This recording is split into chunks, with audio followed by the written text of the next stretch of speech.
Hello everyone, myself Dr. Manisha Singhal, Senior Consultant, Clinical Psychologist and Psychotherapist at Metro Hospital, Noida.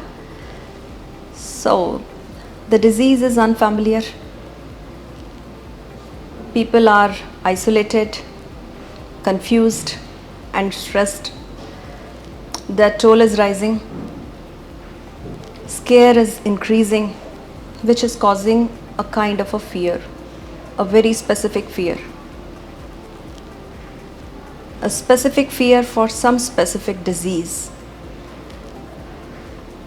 आज जो disease है वो हम सबको पता है, कोविड-19 कोरोना के बारे में हम बात कर रहे हैं, लेकिन ये जो फियर है ये किसी भी डिज़ीज़ के लिए हो सकता है, जिसे हम नोज़ोफोबिया कहते हैं.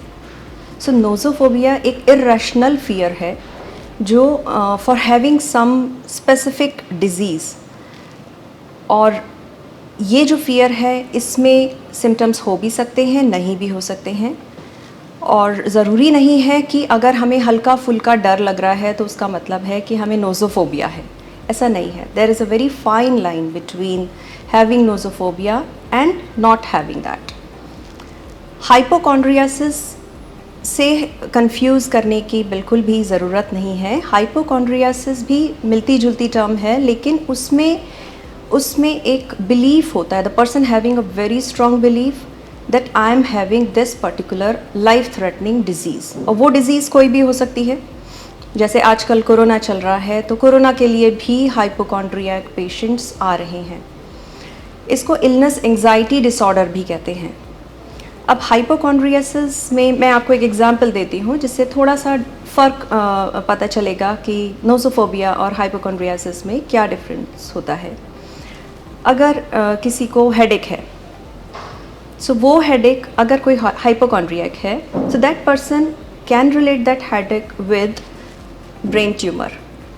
उसको ये लगेगा कि ये जो हेडेक है ये हेडेक नहीं है, मुझे ब्रेन ट्यूमर है, और वो एक बिलीफ होगा उनका. अगर कोई नोज़ोफोबिक है तो उनको वो हेडेक नहीं है, लेकिन उस हेडेक का फियर है कि ये हेडेक मुझे हो सकता है, और अगर वो हेडेक हो गया तो शायद मुझे ब्रेन ट्यूमर भी हो सकता है या कोरोना भी हो सकता है. जैसे कोरोना का एक सिम्टम स्प्लिटिंग हेडेक कहा जाता है.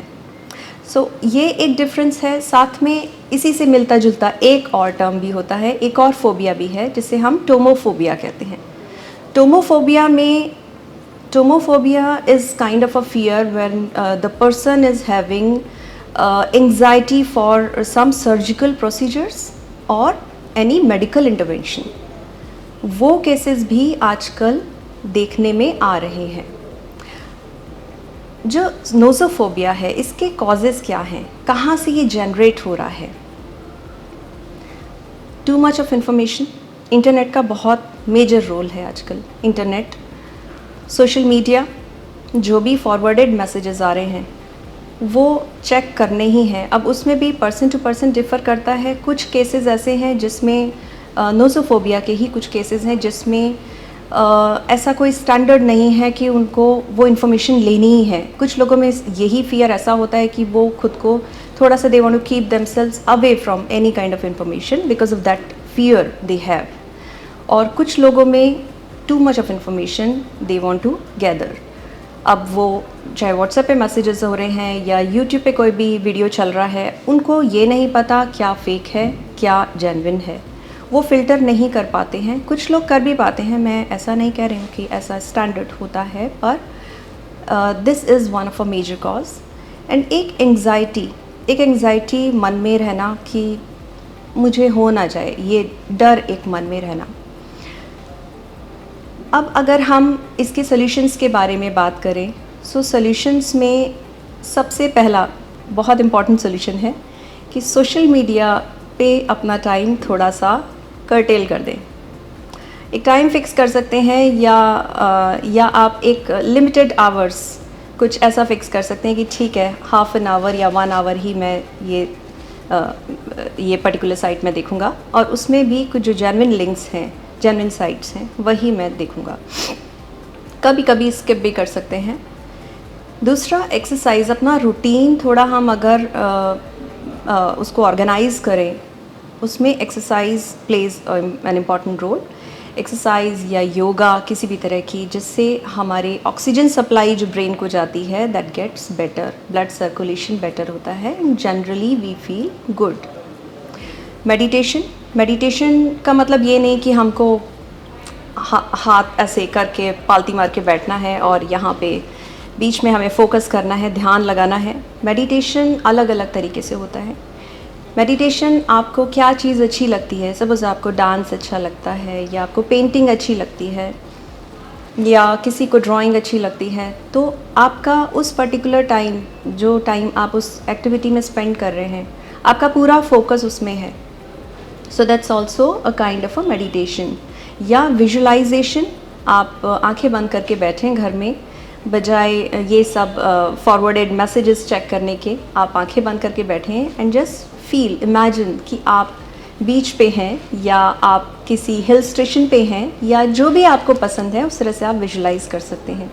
इससे एक कामनेस आती है और हम मेडिटेट भी कर रहे होते हैं। या म्यूज़िक मेडिटेशन होता है, म्यूज़िक अगर आपको पसंद है तो हम म्यूज़िक पे फोकस कर सकते हैं।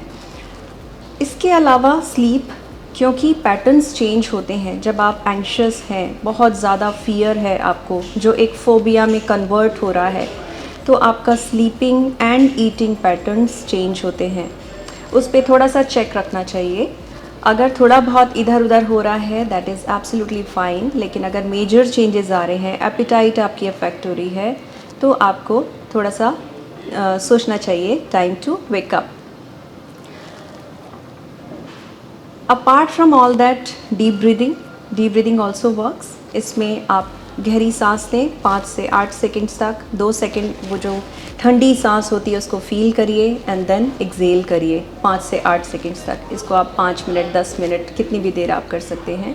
इससे जनरली आपको कामनेस आती है और बेटर फील होता है।